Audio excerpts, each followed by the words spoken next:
Hello.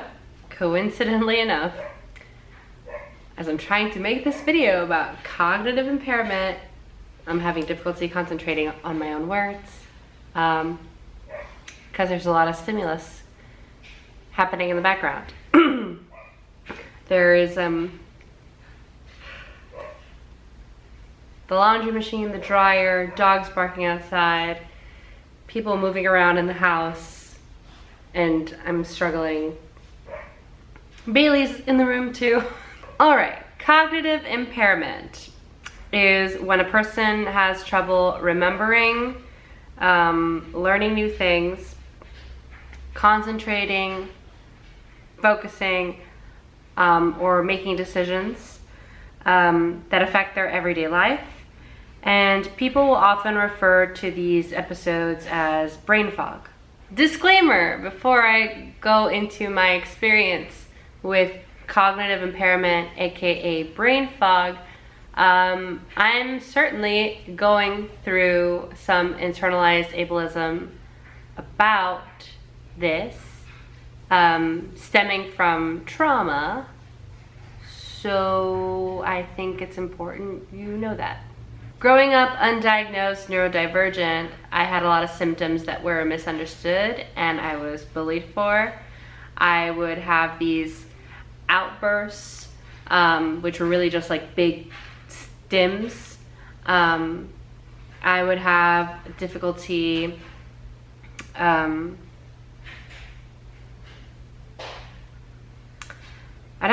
reading social cues, understanding sarcasm, tremendous difficulty with eye contact. A lot of these things I still have a lot of difficulty with today,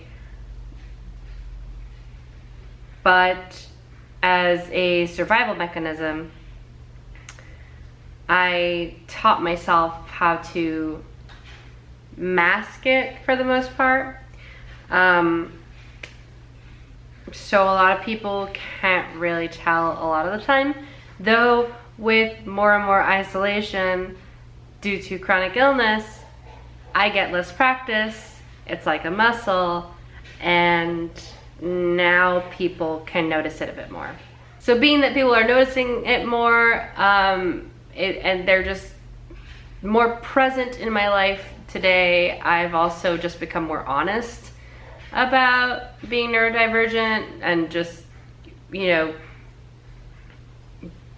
doing the effort and just saying when I need to stim or saying when I don't understand something and if it could possibly be clarified, things like that.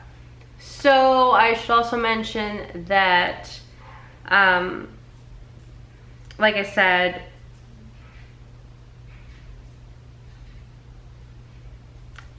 my neurodivergence was heavily used against me as a child via bullying and abuse. The majority of my memories of my dad are of him scolding me and calling me stupid and ugly. And so I really hate the word stupid. It's ableist, and I don't like it. I don't like it. So I've been neurodivergent pretty much my entire life. But in the recent years, I have been struggling more and more with my memory. And concentration. Which, without the help of medical professionals, my best guess is that it has to do with my blood vessel issues because of EDS and more than likely POTS. Something to do with the amount of blood I'm getting to my brain, but really who knows. So I'm going to talk a little bit about what's been going on with me. Processing and or comprehension issues as I read or listen. No matter how interested I am in something, I find it extremely hard to maintain long-term focus on pretty much anything anymore. It'll depend, but typically it feels kind of like floating away, like I'm trying to hold on to a rope and stay close to the subject, but I'm being pulled away from it. Sometimes I'll be reading and pronouncing the words in my head, but just not registering anything that I'm reading. Like the words don't reach.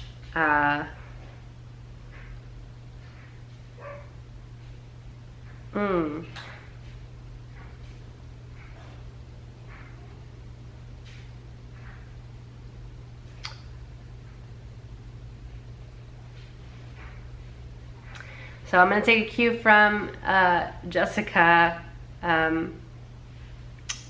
who made a similar video about her memory loss issues, and tell you that typically I would cut silences like that out, but I'm going to try and do that less for this video. I'm sorry, it's going to be a little longer for the sake of honesty.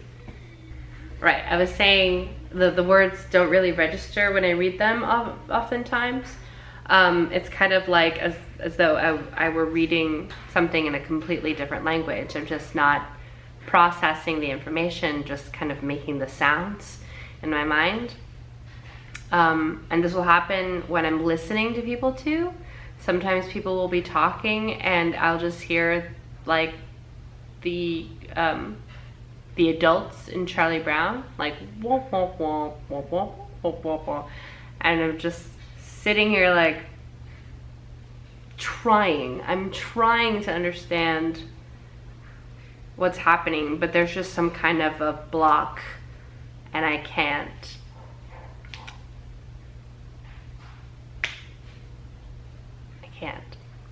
Short blackouts.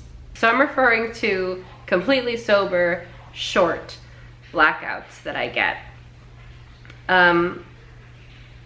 Sometimes time will just jump for me. And that can be really scary. It's like I go on autopilot. I'll appear perfectly okay to you, but I'm not really there. It's kind of like I'm sleepwalking or something. It's an autopilot dream version of me, but it's not really me. People will say I said things and I won't remember. That's a very scary thing to admit because people can take advantage of that, but that's my truth right now. And this is particularly scary for me in like interviews that are publicized. I'm always very anxious about wording things correctly. I'm very anxious about being understood, about making myself understood. And sometimes I just don't. Sometimes I fail at communicating effectively. And that's hard when it's kind of my job. These are pretty rare and pretty minor in terms of how they affect my life. It usually involves conversation, or it's similar to absent-mindedness, like I'll put something down and then forget where I put it just seconds later. That sucks. Stopping mid-track and forgetting my intentions. This is what I think actually a lot of people can relate to. Like when you walk into a room and you can't remember why you walked in there. I guess that's typically a common one, but this occurrence has become more and more often. Is that the sentence I wanted to say? Has become more often? No.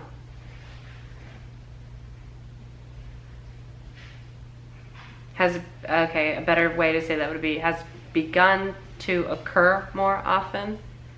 God. And it's just become kind of disruptive.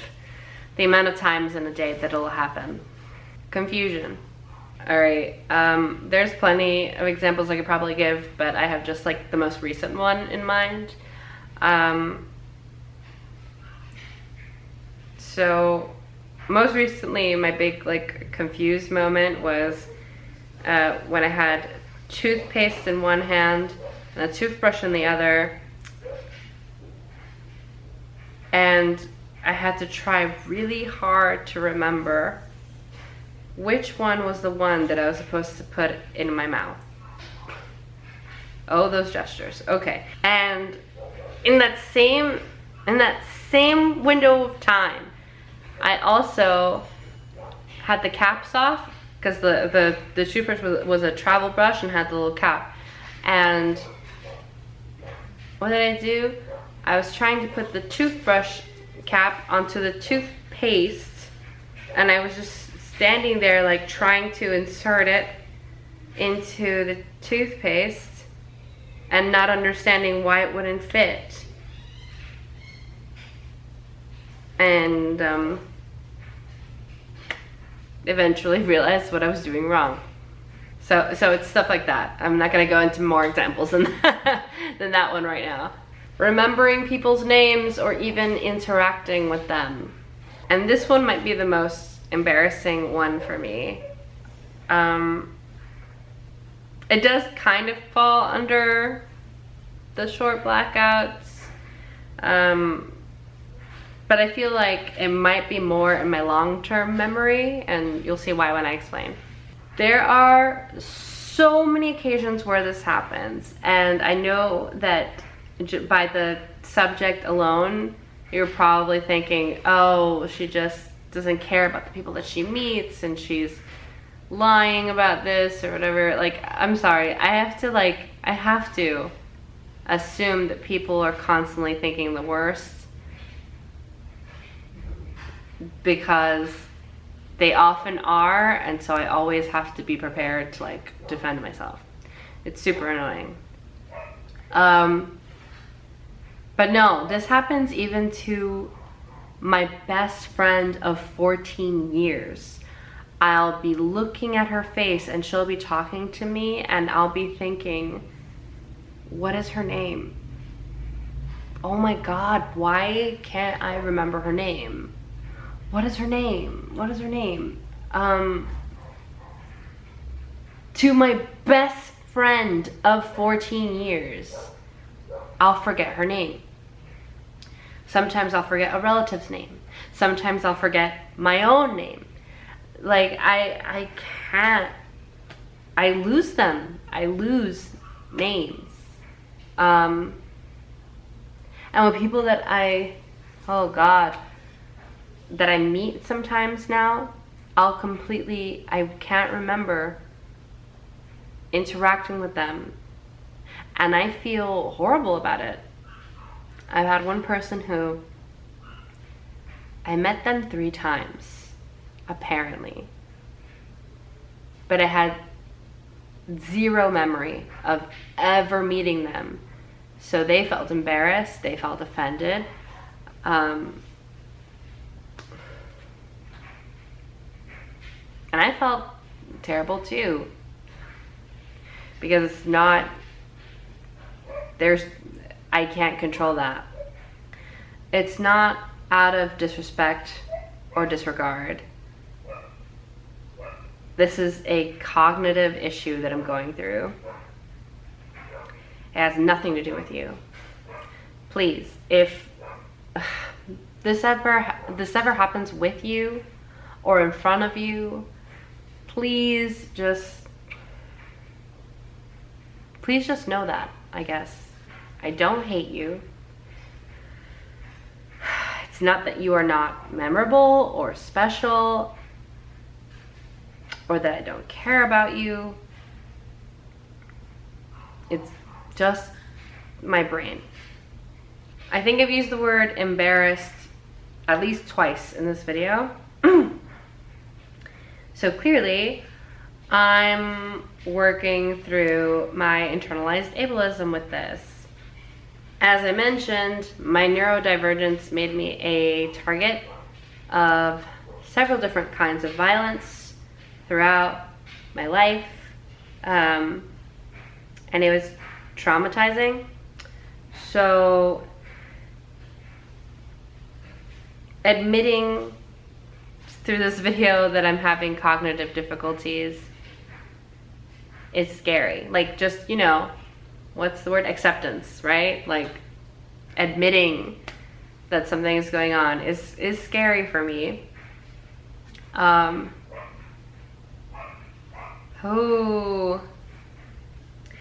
Because of that trauma, I know I definitely worked super hard in my childhood to kind of overcompensate for that ableism. You know, I worked very hard on my accent and on my vocabulary, on my knowledge, in hopes that this ableism couldn't be used against me anymore. Ooh.